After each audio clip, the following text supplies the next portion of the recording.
Camerounaises, Camerounais, mes chers compatriotes, avant de conclure, je voudrais appeler votre attention sur des fléaux qui prennent une certaine ampleur dans notre société.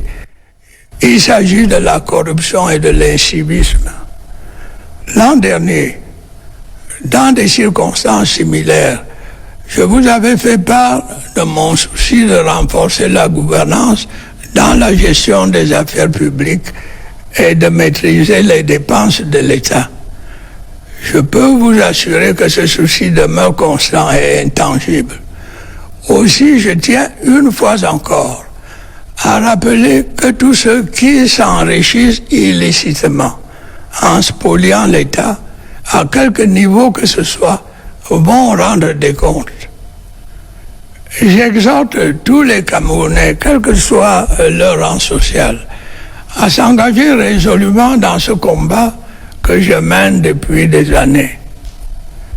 Chacun à son niveau doit faire montre de probité et veiller à la préservation de l'intérêt commun.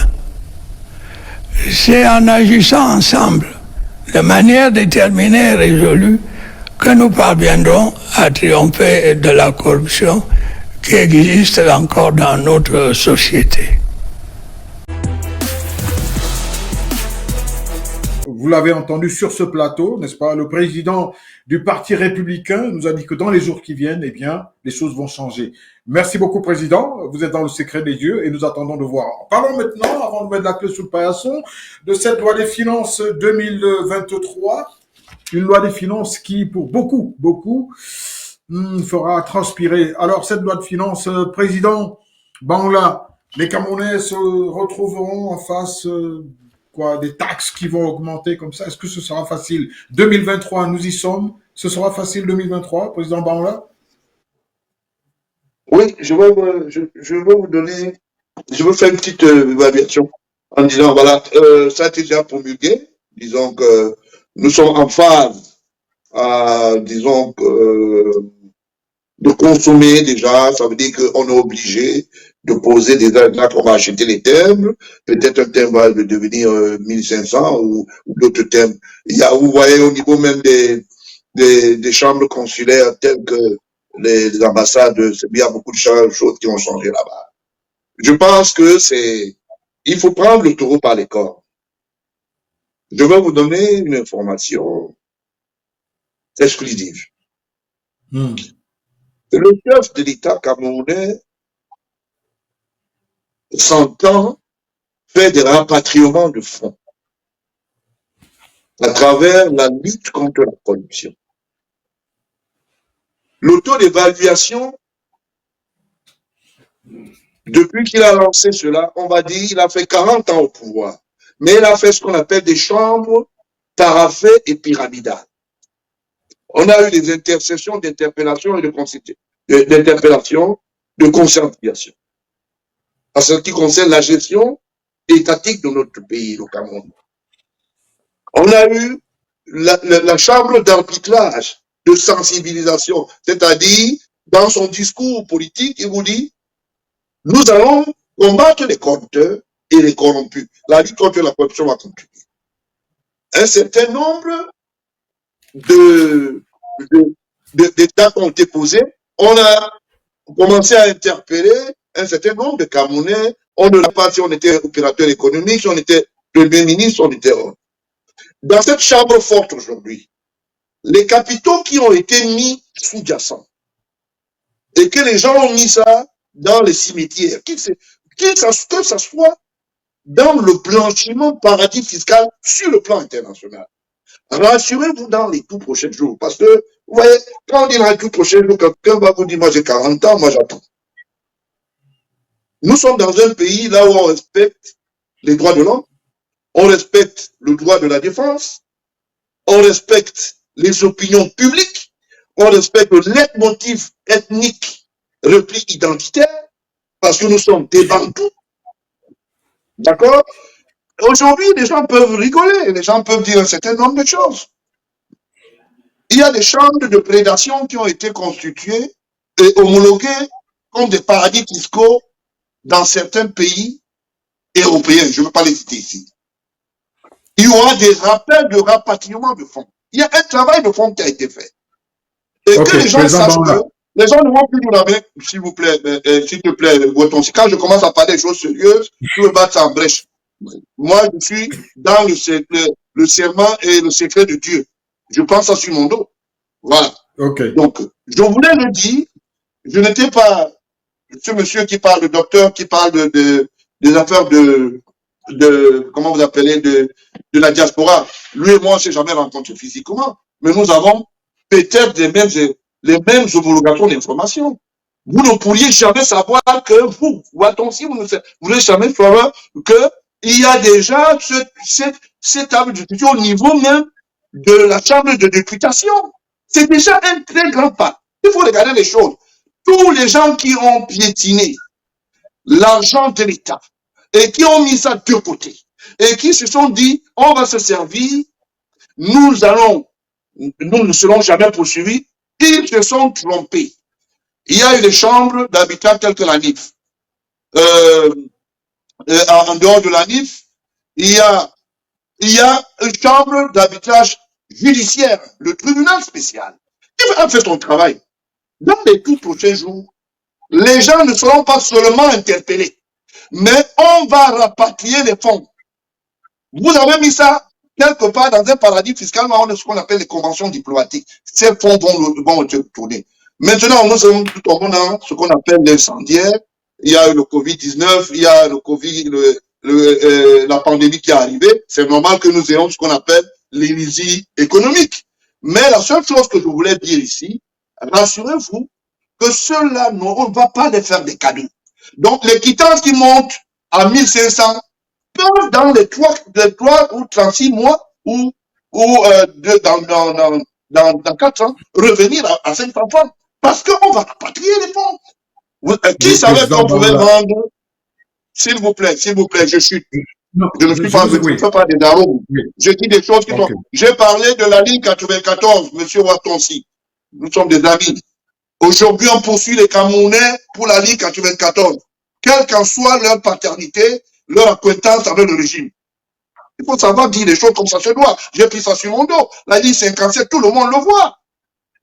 Le Cameroun est le seul pays là où on interpelle même le Premier ministre. Il faut qu'on dise les choses comme ça se doit. Les gens, tout le monde peut dire quelque chose, chacun a dit quelque chose. Je vous le dis, comme j'ai parlé de la Ligue 94, et on est en train de on a mis les gens en éveil, et ils sont d'autres monde en prison, nous sommes en train de faire le rappel des fonds, parce que le tout, c'est pas d'interpeller les gens. On va rappeler les fonds, et on a les moyens sur le plan diplomatique et sur le plan juridique. Que les gens ne se trompent pas. L'argent qui a été entamé dans les caisses publiques sera retourné aux Camerounais. Et les Camerounais ont droit à la vie et ont droit de regard sur la pizza de la gestion de notre pays. Donc, si les thèmes ont été augmentés aujourd'hui, il faudra penser que ce n'est pas seulement parce qu'il y a eu Covid-19, parce qu'il y a des gens qui se sont autorisés et ils se sont créés des statuts spéciaux pour dire, moi je vais entamer la richesse, on va rien me faire, je vais me cacher aux États-Unis, je vais me cacher en France, il faut le dire, d'accord? Et quand je parle que je vais changer de nationalité, j'espère que ceux-là vont mieux s'entendre quand on va dire, monsieur, venez répondre vos actes. Je voulais remercier les chefs d'État européens qui ont ouvert ce bal par l'interpellation des terroristes. Le jeune Salah qui est avocat, c'est lui qui fait ce travail, monsieur Ouettouatonsi, aux États-Unis. Qui savait que les Américains pouvaient ouvrir après vérification avec municipes, qu'on devait interpeller aujourd'hui les terroristes scientifiques en plein États-Unis. Les gens sont allés se cacher là-bas. Je vous le dis parce que je suis dans certains dossiers importants du pays. Et je vous le dis, sachez que ça ne va plus continuer comme ça. Et le discours du chef de l'État d'hier va s'appliquer. Que les gens se calment. Prions que ceux qui ont 39 ans aujourd'hui, 40 ans, qu'ils aient 60 ans, ils vont voir ce qui va arriver. Et le temps est arrivé, donc, excusez-moi du peu, je ne défends pas le système gouvernemental, peut-être que j'ai une proximité, mais je vous le dis, parce que ce que j'ai dit hier, on l'a vu. J'ai lancé la campagne en ce qui concerne les armoiries foncières. Aujourd'hui, on est en train de rapatrier le parc immobilier. J'attends aussi que dans votre média, que vous me posez la question, qu'est-ce qu'on a fait depuis que vous avez parlé, par exemple, des biens d'État détournés. On est en train de les restituer. Et d'autres gens sont interpellés et mis en prison. C'est ça aussi, reconnaître les valeurs des autres. Donc voilà un peu ce que je voulais dire. Je voulais vous rassurer que ça va aller et plus vite cette fois-ci. Peut-être ceux de 9 ans auront le temps d'être privilégiés. Voilà. Oui, Président Banla, en attendant le rapatriement des fonds, eh bien, c'est le bas peuple qui trinque. Une question, vous qui êtes dans le secret des dieux, combien d'argent détournés ont déjà été récupérés depuis qu'on en parle, depuis que les gens vont en prison? Vous êtes dans le secret des dieux, à peu près combien? Je peux vous dire qu'au tribunal spécial, il y a des fonds qui ont été retenus. Nous sommes à plus de 10, 15, 20 milliards. Et il y a des ordres de recettes. C'est-à-dire, quand vous êtes, par exemple, fonctionnaire, on vous met sous ordre de recette, vous restituez cet argent. C'est toujours ce sont les rappels de fonds. Il y a des entités qui ont été saisies dans des banques des paradis fiscaux. C'est le chef de l'État dans sa politique. Et en appliquant la loi textuelle sur le plan diplomatique, en ce qui concerne les accords diplomatiques, le retour des fonds sont là. C'est pour ça que j'ai donné des exemples. Il y a des gens qui disent qu'on ne paye pas, on paye. C'est faux. La preuve en est qu'il y a un des ministres, je ne veux pas le citer, qui a restitué le corps du délit. Vous pensez que quand il a restitué le corps du délit, là, c'était parce qu'il était le seul auteur, il y avait un co-auteur qui était ici en France. Le ministre qui s'occupait de l'eau, là?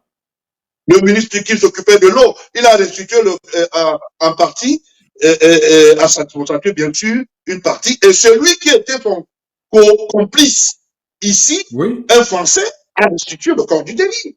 Pourquoi les gens estiment que ça n'avance pas? Ça avance de la manière le plus possible. On ne va pas mettre tout le monde en prison le même jour, mais quand ça avance, on peut pas vous dire, par exemple, qu'il y a un nouveau train d'entraînement des prisonniers qui se passe du côté à 12 km de Douala. C'est bien traité là-bas et ce ne sont pas des animaux qu'on ira mettre là-bas. Hein. Il y a plus de 3000 places là-bas pour les prédateurs de la République. Et je peux vous donner le nom de la prison, c'est Ngoma. Voilà. Donc, sachez qu'il y a beaucoup de choses qui sont en train d'être mises en place. Le tout, c'est pas de crier sur les tribunes.